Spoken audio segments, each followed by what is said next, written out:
السلام علیکم۔ آؤ معلوم کرتے کہ سعودی عرب کے ایک ریال سے انڈیا، پاکستان، بنگلہ دیش اور نیپال کے کتنے روپے بنتے ہیں۔ ریال کا ریٹ معلوم کرنے سے پہلے چینل کو سبسکرائب کرو، ویڈیو کو لائک کرو اور دوستوں کے ساتھ شیئر کرو۔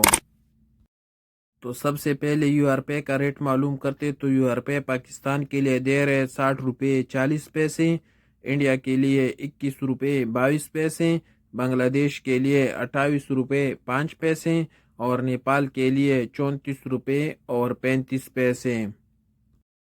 یو کے بعد ٹیلی منی کا ریٹ معلوم کرتے تو ٹیلی منی پاکستان کے لیے دے رہے 60 روپے 30 پیسے، انڈیا کے لیے 21 روپے 30 پیسے، بنگلہ دیش کے لیے 28 روپے 15 پیسے اور نیپال کے لیے 34 روپے اور 52 پیسے۔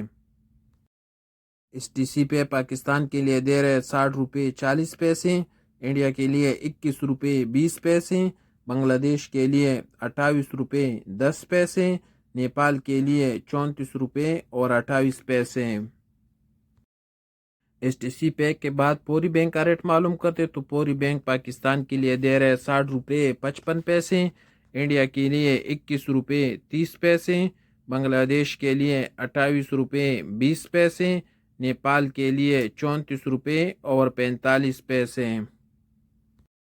ویسٹرن یونین پاکستان کے لیے دے رہے 60 روپے 60 پیسے، انڈیا کے لیے 21 روپے 30 پیسے، بنگلہ دیش کے لیے 28 روپے 20 پیسے، نیپال کے لیے 34 روپے اور 40 پیسے۔ الراجی بینک پاکستان کے لیے دے رہے 60 روپے 65 پیسے، انڈیا کے لیے 21 روپے 40 پیسے، بنگلہ دیش کے لیے 28 روپے 20 پیسے اور نیپال کے لیے 34 روپے اور 50 پیسے۔ الراجی کے بعد کوئک پے کا ریٹ معلوم کرتے تو کوئک پے پاکستان کے لیے دے رہے 59 روپے 65 پیسے، انڈیا کے لیے 20 روپے 90 پیسے، بنگلہ دیش کے لیے 28 روپے اور نیپال کے لیے 34 روپے اور 20 پیسے۔ اور آخر میں انجاز میں کا ریٹ معلوم کرتے تو انجاز میں پاکستان کے لیے دے رہے 60 روپے 60 پیسے، انڈیا کے لیے 21 روپے 38 پیسے، بنگلہ دیش کے لیے 28 روپے 20 پیسے اور نیپال کے لیے 34 روپے اور 47 پیسے۔